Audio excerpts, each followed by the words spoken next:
Assalamualaikum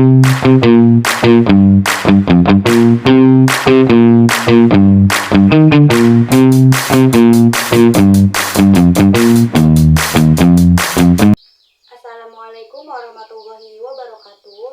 Baik, di sini saya akan melanjutkan materi public speaking minggu kemarin. Nah, sebelum itu ada 3 public speaker yang maju lagi, 3 orang.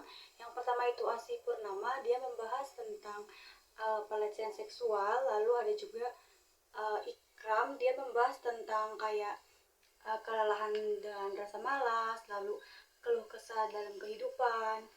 Dan yang terakhir ada Irfan Hairuji, dia membahas tentang amalan 10 terakhir bulan Ramadan. Nah, materi selanjutnya yaitu apa itu fobia berbicara atau demam panggung.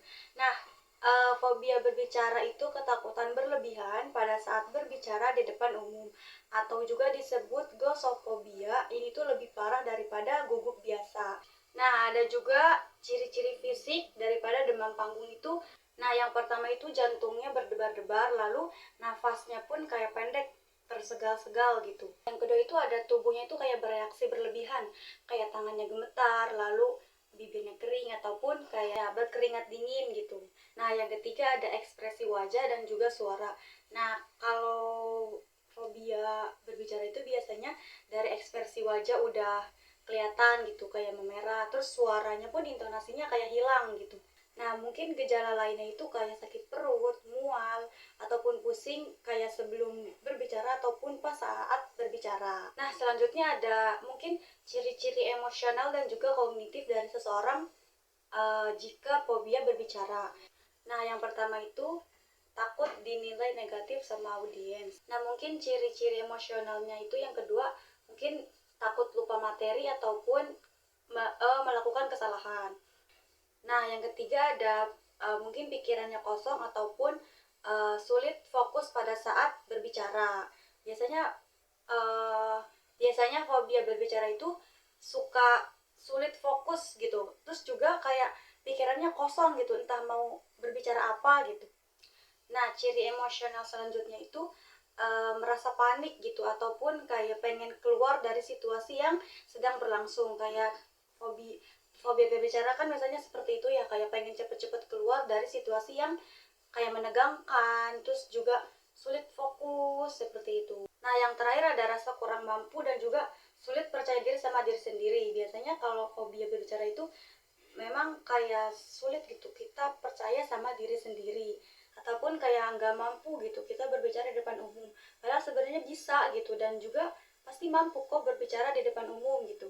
Nah, selanjutnya ada dampak negatif daripada demam panggung.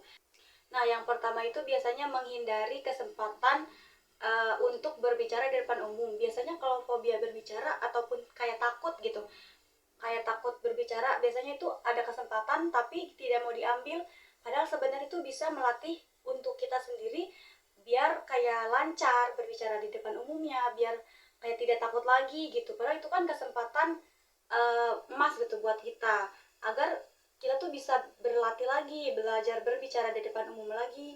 Tetapi biasanya kalau demam panggung ataupun fobia tuh biasanya tidak diambil nih kesempatan yang sedang, padahal buat kita tuh baik buat diri sendiri. Nah, dampak negatif yang kedua itu ada menurunkan performa kerja dan juga belajar. Biasanya demam panggung tuh kayak mau belajar ataupun kayak lagi kerja gitu, biasanya suka turun gitu performanya, karena jarang dilatih, jarang juga kita latihan gitu untuk diri sendiri. Ciri selanjutnya itu membatasi perkembangan karir dan juga sosial. Biasanya kita membatasi untuk kayak karir kita ataupun kayak bersosialisasi dengan lingkungan gitu. Biasanya kalau fobia itu biasanya kita membatasi diri kita sendiri. Ciri negatif selanjutnya itu menurunkan kepercayaan diri. Biasanya kalau fobia berbicara itu kayak kita nih nggak percaya sama diri sendiri. Sebenarnya bisa loh diperbaiki ataupun kayak diubah gitu mindsetnya kalau kita punya fobia. Nah, itu tuh bisa kayak latihan tiap hari ataupun kita ngomong di cermin gitu. Nah, itu tuh bisa sedikit demi sedikit menurunkan fobia itu.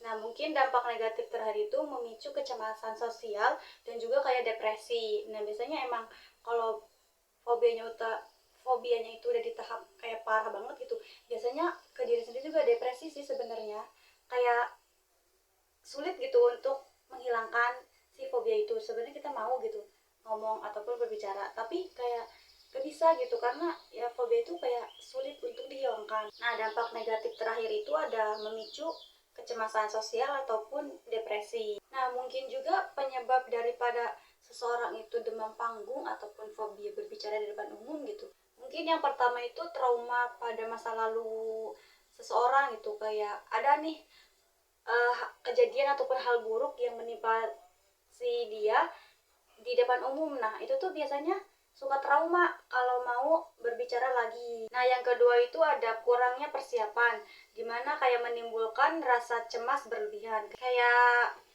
dia nih mau ngomong ataupun mau berbicara di depan umum, tapi dia tuh kurang gitu persiapannya. Nah, itu tuh bisa jadi cemasnya juga berlebihan, terus kayak nggak fokus sama materi yang nanti akan disampaikan. Nah, yang ketiga itu ada perfeksionis, dimana kayak standar dia nih tinggi gitu, dan itu tuh sangat sulit untuk dicapai. Itu tuh bisa jadi penyebabnya demam panggung. Nah, yang keempat itu citra dirinya negatif, kayak kurang percaya diri dan juga sulit berkompeten gitu sama diri sendiri. Padahal sebenarnya itu bisa diubah tuh mindsetnya, kayak jangan berpikir negatif terus gitu sama diri sendiri, padahal dia tuh bisa dan mampu gitu apa sih namanya berbicara. Yang terakhir ada faktor genetik, ini juga bisa pemicu buat kayak demam panggung ataupun sulit gitu berbicara di depan umum. Biasanya itu faktor biologis kayak di lingkungan keluarga dia. Nah, materi selanjutnya itu mungkin cara mengatasi bagi demam panggung gitu. Itu tuh yang pertama kayak persiapan, kuasai dulu gitu materi yang akan nanti disampaikan. Nah, kalau sudah dikuasai, dipahami gitu, biasanya kayak lancar gitu berbicaranya karena kita sudah memahami materinya, sudah ada persiapan gitu. Mau buat ngomong kayak gimana nih nanti di depan seperti itu. Nah, yang kedua ada latihan. Nah, dimana kalaupun kita mau kayak ngomong, berbicara di kelas pun, kayak di teman pun, di apalagi di lingkungan yang kayak umum gitu ya, biasanya itu harus latihan karena biar kita juga lancar berbicaranya, tidak gugup gitu ataupun tidak salah pengucapan kata. Biasanya itu latihan kayak di depan cermin ataupun biasanya kalau kita sering ngobrol sama teman ataupun keluarga, itu juga bisa melatih kita untuk berbicara kayak lebih lancar, terus pendekatannya juga baik. Yang ketiga itu ada rekam dan juga evaluasi. Nah, biasanya kalau kita udah berbicara gitu, nah itu tuh nanti kita evaluasi diri sendiri, kayak apa nih yang kita kemarin berbicara tuh kurangnya di mana, ataupun kayak body language-nya kayak kurang menonjol ataupun intonasi suaranya kurang. Nah, itu tuh diperbaiki, dievaluasi lagi agar nanti ke depannya itu lebih baik lagi nanti pada saat berbicara. Nah, yang terakhir ada visualisasi, di mana kayak bayangkan keberhasilan saat berbicara. Contohnya kayak kita udah berhasil berbicara gitu. Nah, pasti ada hasil yang baik kan untuk nanti ke depannya kita berbicara lagi gitu, kayak ada hasil gitu. Nah, pasti nanti kedepannya lebih baik lagi gitu karena kita sudah berhasil nih berbicara yang kemarin. Nah, biasanya kalau udah ada ini tuh kita lebih lebih giat lagi, kayak lebih semangat lagi buat nanti berbicara ke depannya. Nah, materi selanjutnya itu cara mengatasi demam panggung dengan teknik relaksasi. Nah, yang pertama itu pernafasan dalam, di mana kayak itu tuh menurunkan kecemasan pada diri sendiri dan juga menenangkan gitu pada tubuh. Karena yang kedua ada meditasi dan juga mindfulness, di mana membantu fokus dan juga mengurangi stres, di mana kita meditasi lalu ada juga mindfulness, itu bisa mengurangi stres dan juga uh, biar fokus. Selanjutnya ada relaksasi otot progresif, di mana mengurangi ketegangan fisik secara bertahap. Yang terakhir ada kalau kayak mau berbicara di depan umum gitu, hindari yang namanya kafein ataupun alkohol. Itu tuh untuk menghindari kita pada saat nanti presentasi di depan umum. Mungkin cukup sekian pemaparan materi saya, kurang lebihnya mohon maaf. Wassalamualaikum warahmatullahi wabarakatuh.